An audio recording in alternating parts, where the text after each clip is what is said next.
محترم سامعین السلام علیکم۔ چھوٹے بچوں کو مساج کرنے کے طریقے اور احتیاطی تدابیر جو اکثر والدین نہیں جانتے۔ مساج کرنے سے ضرورت کی تمام چیزیں مثلاً بیبی آئل، ٹیشو پیپر، بچے کے صاف کپڑے، تولیہ وغیرہ نکال کر اپنے پاس رکھ لیں۔ چھوٹے بچوں کی جلد بہت نرم و نازک ہوتی ہے، ذرا سی بے احتیاطی ان کو نقصان پہنچانے کا سبب بن سکتی ہے۔ چنانچہ احتیاط کا تقاضا یہ ہے کہ اپنے ہاتھوں سے جیولری اتار دیں، ناخن اگر ہیں تو انہیں تراش لیں۔ بچے کو لٹانے کے لیے نرم تولیہ یا ریپنگ شیٹ کو ہموار جگہ پر بچھائیں تاکہ بچہ گرنے سے محفوظ رہے۔ بچے کے کپڑے اتار کر اسے سر کے بل سیدھا لٹائیں۔ مساج کے لیے اپنی ہتھیلی پر پہلے تقریباً آدھا چائے کا چمچ آئل لیں، اسے اپنی ہتھیلیوں پر مل کر بچے کے جسم پر لگائیں۔ مساج کے دوران آئل کی مقدار ناکافی محسوس ہو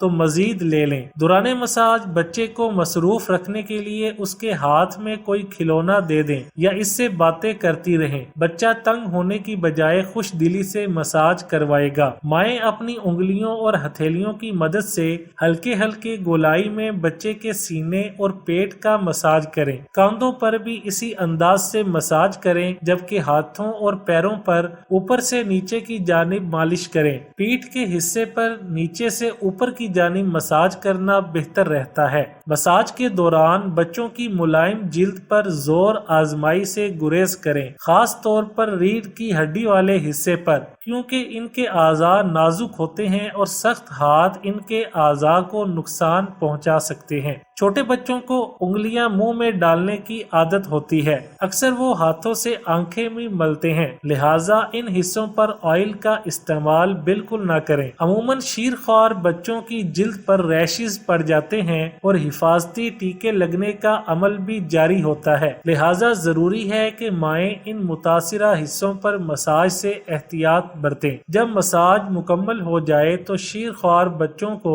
کپڑے پہنا کر صاف تولیہ میں لپیٹ لیں اور کاندھے سے لگائیں۔ تولیہ کی گرماہٹ بچے کو پرسکون کر دے گی۔ ماؤں کو یہ بات دھیان میں رکھنی چاہیے کہ فیڈنگ سے پہلے اور فوراً بعد بچے کا مساج ہرگز نہ کریں، درمیان میں وقفہ ضرور دیں۔ مساج شیر خوار کے جسمانی اعضاء کو چست اور مضبوط کرتا ہے، چنانچہ مائیں یہ عمل 4 سال کی عمر تک جاری رکھ سکتی ہیں۔ ویڈیو اچھی لگے تو لائک، شیئر اور چینل کو سبسکرائب کرنے کے ساتھ کمنٹ باکس میں اپنی رائے کا اظہار کرنا نہ بھولیں۔